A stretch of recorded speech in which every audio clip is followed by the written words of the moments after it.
Shalom, igreja, seja bem-vindo a mais um vídeo do canal Gotas de Orvalho.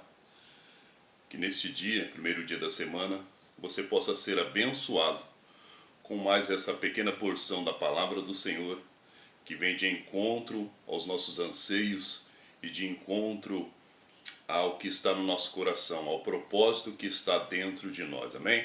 Gostaria de compartilhar com você aqui no livro de Gênesis, que diz assim, Gênesis 4, o nascimento de Abel e Caim. E aconteceu, e conheceu Adão a Eva, sua mulher, e ela concebeu, e teve a Caim, e disse, alcancei do Senhor um varão. E teve mais a seu irmão Abel. E Abel foi pastor de ovelhas, e Caim foi lavrador da terra. E aconteceu ao cabo de dias que Caim trouxe do fruto da terra uma oferta ao Senhor. E Abel também trouxe, pois dos primogênitos das suas ovelhas e da sua gordura, e atentou o Senhor para Abel e para a sua oferta, mas para Caim e para a sua oferta não atentou. Irou-se Caim fortemente e descaiu-se o semblante. Somente até aqui. Irmãos, vocês claramente podem observar ali no texto que há uma aceitação por parte de Abel e uma rejeição por parte de Caim. Agora eu ouço muitos dizerem, muitos motivos, muitas teses a respeito de por que Deus rejeitou a oferta de Caim. Mas a verdade é muito clara. Deus rejeitou a oferta de Caim porque ela não estava, primeira coisa, em obediência. Havia uma orientação que sem sangue não haveria remissão, não haveria justificação. Isso se torna muito claro. Mas nós vemos ali Abel obedecendo e trazendo o cordeiro, como você sabe, oferecendo, e Deus o aceitara. No caso de Caim, nós vemos uma tipologia muito forte de desobediência. Por mais que queiram falar a respeito da oferta de grãos, da oferta disso e daquilo, nós vemos ali o exemplo claro que ele se tornou um modelo de desobediência, porque ele tentou se justificar com o esforço do seu braço. Ele tentou agradar ao Senhor com o esforço dos seus braços, de forma que o solo estava amaldiçoado e precisava, com muito esforço, ser cultivado, a fim de que produzisse algo. Então nós vemos ali o suor do seu próprio rosto sendo oferecido a Deus. Em outras palavras, se você não percebeu, o seu próprio sangue sendo oferecido a Deus para justificação. Deus não aceitou o próprio sangue de Caim, porque a nossa justiça, o nosso sangue não vai cobrir, não vai nos limpar, não vai nos justificar, porquanto estávamos, para aqueles que ainda não receberam o sacrifício do Cordeiro, estão mortos em seus delitos e pecados, e estão debaixo de uma matriz da qual só saem aqueles que recebem o sangue do Cordeiro no umbral da sua porta. E quando eu falo no umbral da porta, não é da porta ali que você reside, não, é da porta do teu coração. É a marca de Cristo, é a marca do sangue do Cordeiro. Quando isso acontece, você é resgatado do império das trevas, que é essa matriz, e é transportado para o reino do Filho do seu amor. Só se sai da matriz através do sangue do Cordeiro.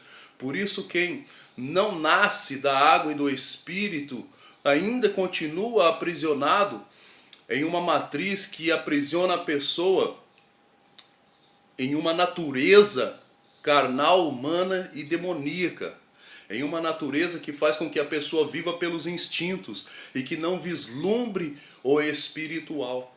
Então, Caim ele se torna um modelo de rebelião, um modelo de rebeldia, e até hoje ele é seguido por muitos daqueles em vários setores da humanidade, em variadas seitas, em variados aspectos religiosos da humanidade. Nós vemos Caim sendo seguido.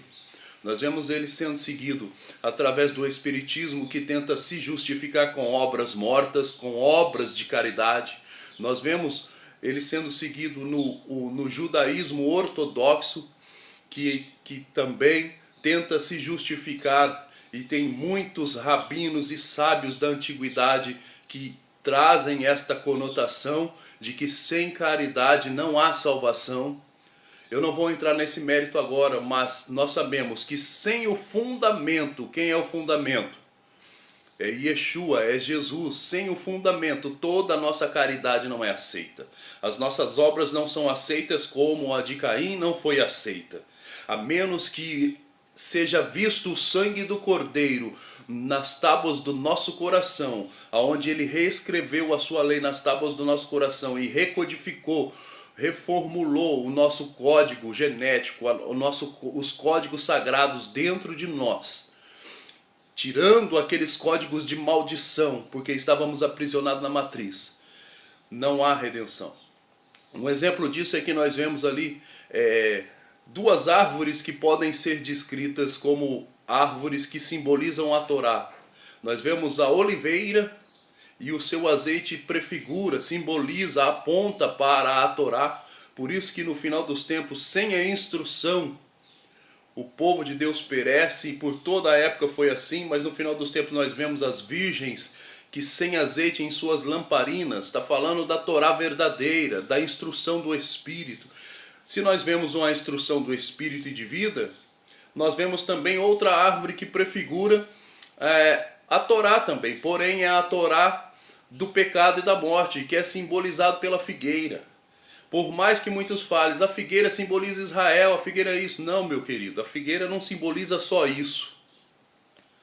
Simboliza a humanidade, simboliza a natureza humana.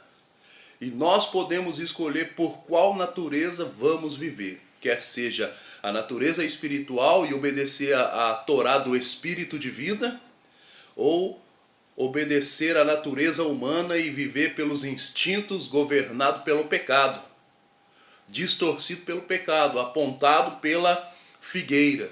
E nós vemos muitos seguidores da figueira, nós vemos os homens que se vestem com véus até hoje, com véus não, ou melhor, com aventais até hoje, e querem se justificar com obras mortas, quer elas sejam abertas, públicas, ou quer sejam veladas em ocultas.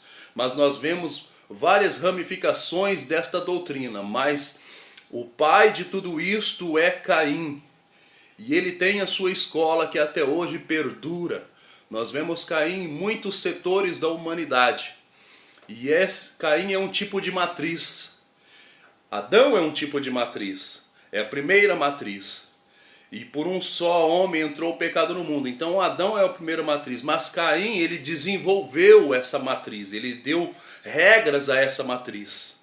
E essas regras, essas leis são leis de desobediência. Ele firmou, como se diz, ele firmou ali estacas para que essa matriz, essa bandeira, permanecesse até hoje. Mas como por um homem entrou o pecado no mundo, e por um homem também o pecado foi redimido, e a graça superabundou através de Yeshua.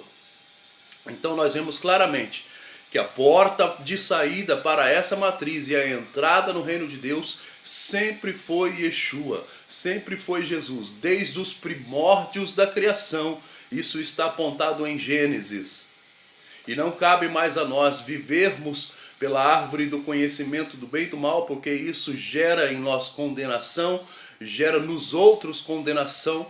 Cabe a nós vivermos como os homens do princípio viviam. Sabe como eles viviam? Diz o texto assim, que no princípio era a vida. E a vida era a luz dos homens. Pense nisso. Você está vivendo pela vida ou está vivendo pelo conhecimento do bem e do mal? Porque se os seus atos, as suas decisões não geram, não perpetuam vida, então nós ainda estamos vivendo pelo conhecimento do bem e do mal. E não somos diferente de Caim em nossa geração. Amém? Que Deus abençoe a sua vida. Fique com essa pequena palavra em nome de Jesus. Até mais.